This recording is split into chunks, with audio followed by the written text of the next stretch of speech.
Hi అండి, నమస్తే. నేను మీ శిరీష. వెల్కమ్ టు అవర్ ఈరోజు ఇది నాకు చిన్న గార్డెన్ ఉంది.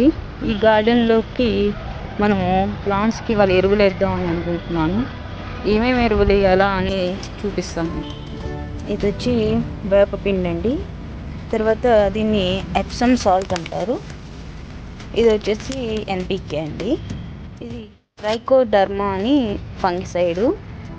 యాజ్ యూజువల్గా ఈ ఫంగిసైడ్ అండ్ ఈ ట్రైకోడర్మా అనే ఫంగిసైడ్ని వేరుకుళ్ళు రాకుండా చెట్లకి కాపాడుతుంది.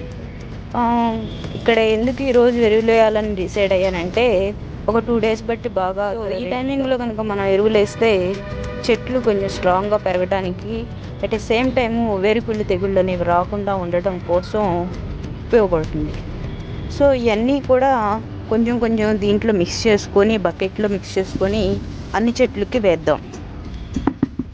అన్నీ కూడా ఈక్వల్ పార్ట్స్ వేస్తున్నానండి.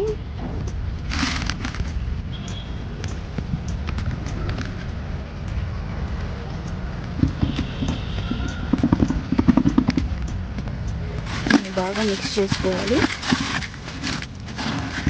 అన్నిటికీ ఒక 2 స్పూన్స్. ఇది నా మల్లె చెట్టు అండి. ఇక్కడ మొక్కలు కూడా ఉన్నట్టున్నాయి. ఈ చెట్టు పేరేంటో తెలియదు కానీ ఫ్లవర్ చాలా అందంగా ఉందని పెట్టాను. ఇది టేబుల్ లెమన్ అంటారు. చాలా బాగుంది. చెట్టు కూడా బాగా గ్రోత్ అవుతూ ఉంది.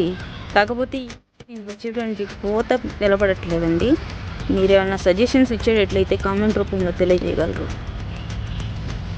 ఇది ఒక క్రోటన్ అండి.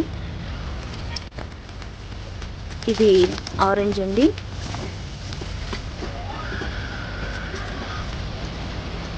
ఈ ప్లాంట్ పేరు కూడా నాకు తెలియదండి, కానీ దీనికి కూడా ఎల్లో కలర్ అండ్ లేదా ఆరెంజ్ 2 రకాలైనటువంటి పూలు పూస్తూ ఉంటాయి. ఈ ప్లాంట్ స్పెషల్ అండి. దీన్ని జెడ్జెడ్ అంటారు. ఇది వచ్చేసరికి లక్కీ ప్లాంట్గా కూడా పిలుస్తారు. At the same time air ప్యూరిఫైర్గా కూడా ఉంటుంది. తర్వాత ఇది ఒక క్రోటన్. ఇది కూడా నేను స్టార్ట్ చేసిన ఫస్ట్ ప్లాంట్ అండి.